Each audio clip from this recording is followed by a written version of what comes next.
साथियों नमस्कार। आज के इस वीडियो में हम लोग बात करेंगे दो तीन चीज़ों पे चर्चा करेंगे। जो बिहार एसटीईटी 2019 से संबंधित है उन पे चर्चा करेंगे, और जो छठवें चरण की जो बहाली से संबंधित बातें हैं जो सेकेंड राउंड तक हो चुका है, थर्ड राउंड के बारे में बात करेंगे। और जितने लोगों को की काउंसलिंग हो चुकी है उन लोगों की जो नियुक्ति पत्र कब मिलेगी, इन सारी बातों पर इस वीडियो में चर्चा करेंगे। तो आप लोग इस वीडियो को शुरू से लेकर के अंत तक देखिएगा ताकि आपको हर बातें आसानी से समझ में आ सके। और जो लोग इस चैनल पर नए होंगे उनसे रिक्वेस्ट होगा कि वो इस चैनल को जरूर सब्सक्राइब करें ताकि कोई भी टीचर रिक्वायरमेंट से हम बातें डालें तो उन्हें सबसे पहले प्राप्त हो। तो चलिए हम लोग आज बातें करेंगे बिहार एसटीईटी 2019 से संबंध। फ्रेंड, जैसा कि आप सभी लोग जान रहे हैं कि बिहार एसटीईटी 2019 का एग्जाम कंडक्ट भी हुआ और उसका रिजल्ट भी पब्लिश कर दिया गया। लेकिन रिजल्ट तो पब्लिश किया गया, लेकिन रिजल्ट में हमारे मूर्ख शिक्षा मंत्री के द्वारा कुछ ऐसी बातें जोड़ दी गई जिसके वजह से अभ्यर्थी भी परेशान हैं। जितने भी मंत्री हैं यानी जो बहाली करने वाले हैं, करवाने वाले हैं, ये सारे इनके बयानबाजी से परेशान है। यानी एक आदमी और 100 लोगों को जो है परेशान करके रखा है। वही बातें हैं, हम लोग आज उस पर भी चर्चा करेंगे। फ्रेंड, जैसा कि आप लोग देख रहे हैं कि जो है मेरिट और नॉट मेरिट के चक्कर में जितने भी स्टूडेंट हैं, जो क्वालिफाइड हैं वो भी, जो नॉट क्वालिफाइड हैं वो भी, जो मेरिट में हैं वो भी, जो नॉट इन मेरिट में हैं वो भी, आरटीआई बहुत ही काफ़ी मात्रा में लोग कर रहे हैं और आरटीआई से बहुत ही काफ़ी मात्रा में जानकारी भी हासिल कर रहे हैं।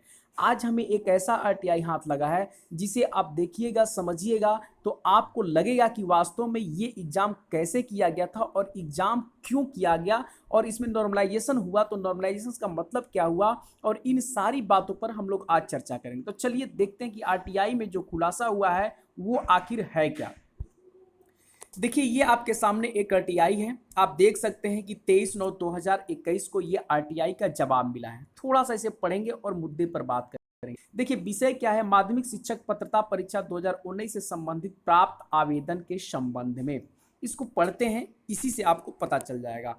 उपयुक्त विषय आपसे प्राप्त आवेदन के संबंध में कहना है कि दिनांक 14/9/2021 को प्रथम पाली में आयोजित माध्यमिक शिक्षक पात्रता परीक्षा एसटीईटी 2019 पेपर 1 के गणित विषय की परीक्षा में कुल 9 प्रश्न गलत पाए गए। आप देख सकते हैं कि मैथ का जो है पेपर जो है 2 शिफ्टों में, नहीं 3 शिफ्ट, यानी 3 दिनों में हुआ था। 2 शिफ्ट नहीं, शिफ्ट तो 3 हुए थे लेकिन ये 3 दिनों में हुआ था। एक आपका हुआ था 10 तारीख को, दूसरा 11 तारीख को, और तीसरा जो दिन हुआ था वो 14 तारीख को हुआ था। लेकिन अब इसमें बताया गया है कि उसमें 9 प्रश्न जो है, कुछ ऐसे 9 प्रश्न जो कि गलत पाए गए थे, और उन प्रश्नों को हटा करके 141 प्रश्नों के आधार पर 82 अंक प्राप्त हुआ। यानी 141 प्रश्न पर इन्हें 82 अंक मिला, और 9 प्रश्न को हटाकर कुल पूर्णांक को 150 में परिवर्तित कर परीक्षा फल तैयार किया गया। यानी जो है 141 को 150 बनाया गया और उसको जो परीक्षा फल जो है तैयार किया, यानी परसेंटेज के रूप में उसे बनाया गया होगा।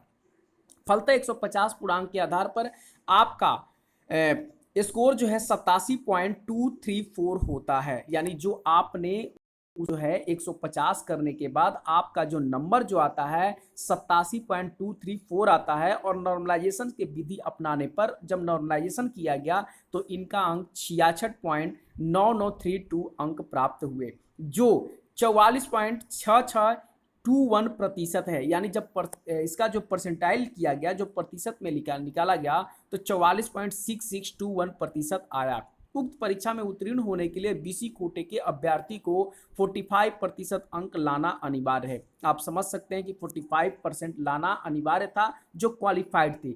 न्यूनतम उत्तीर्णांक प्राप्त नहीं होने के कारण आपका परीक्षा फल नॉट क्वालिफाइड पर प्रकाशित किया गया। यानी इन्होंने जो है आपका उत्तीर्णांक यानी पासिंग जो मार्क था वो 45% नहीं आने के बाद इन्हें नॉट इन क्वालिफाइड लिस्ट में रखा गया। देखिए यहाँ पर नॉट इन क्वालिफाइड लिस्ट है और एक नॉट इन मेरिट लिस्ट है।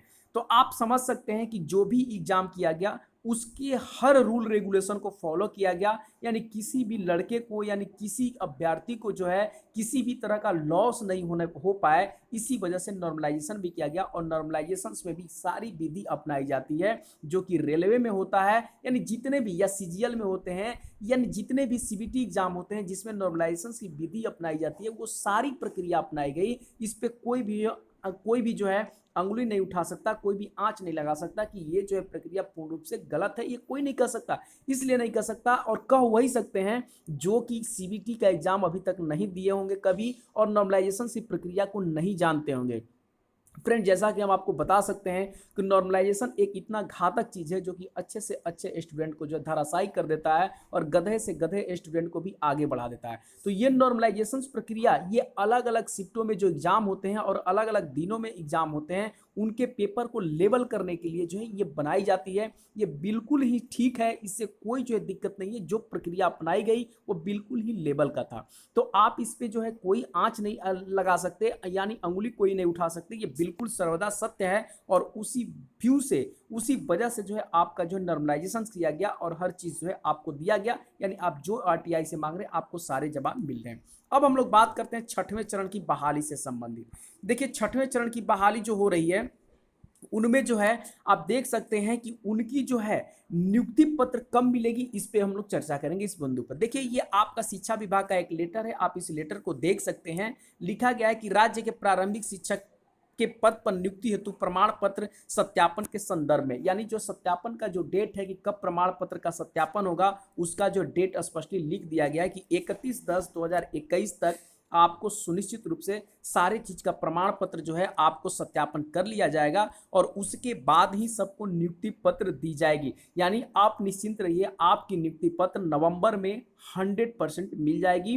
ये कंफर्म है क्योंकि यहाँ पे 31/10/2021 तक अनिवार्य रूप से उसको सुनिश्चित करने के लिए कहा गया है और आपकी नियुक्ति पत्र निश्चित तौर पे नवंबर में मिलने की पूरी संभावनाएं हैं। तो फ्रेंड्स, ऐसा देख सकते हैं कि ये सारी बातें हमने जो कहा उस सारी बातों से आप स्पष्टली ढंग से क्लियर हो गए होंगे कि जो भी बातें बताई गई वो बिल्कुल ही सत्य बातें हैं और इससे आप मुंह नहीं मोड़ सकते, क्योंकि यही सर्वदा सत्य है जो कि आरटीआई के तहत आपको हर चीज का जो है आपको जवाब मिल रहा है, हर चीज का सॉल्यूशन भी मिल रहा है। तो फ्रेंड्स, उम्मीद करते हैं कि आप सभी लोग समझ गए होंगे और छठवें चरण की जो नियुक्ति प्रक्रिया है बिल्कुल रूप से आपको नवंबर में सबको नियुक्ति पत्र मिल जाएगी। धन्यवाद।